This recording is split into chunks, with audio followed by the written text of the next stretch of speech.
Започвам директно, защото още помня мислите си. Бързам належащо, за да не ги изпусна. Колкото и благодарен да съм за историите, които мога да чуя, за тези, които още мечтая да чуя, толкова повече желая на моменти истории да няма. Просто да не съществува. Често желая да няма нищо за разказване, да няма нужда от говорене. Искаме си всичко вече да е казано. Да няма как да се обяснява или добавя.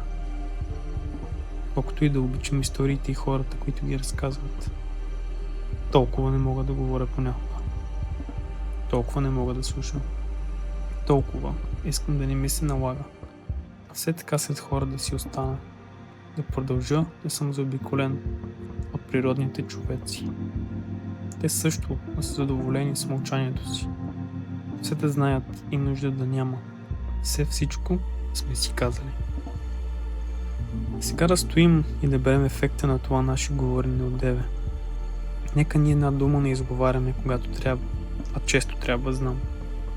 Път към общо изплатено мълчание нека постелим. Просто завивки да сме нека, защото тези думи не говорят. Дим да си познаваме и докосваме, без говор. Да лежим по завивки и треви, под облаци и клони, над корени. В меки и леки скалите зъбисти да превръщаме, като просто лежим върху им. Движение бързо да тичаме или подпрени на веранда да сме. Значение няма. Да не говорим просто нека. Предпочитам на шарена сянка голите пръсти и мозолите си да гледам, голото си тяло да протягам и топлият бетон да ме загрява.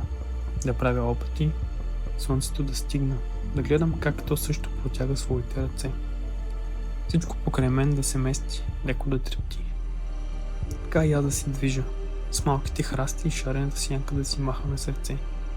С кафявата пръст незабелязана и ние като нея все да оставаме.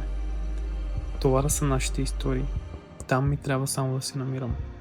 До счупените пейки, до счупените плочки. Неподредения двор разхвърлям. Падналите кори на сухата асма.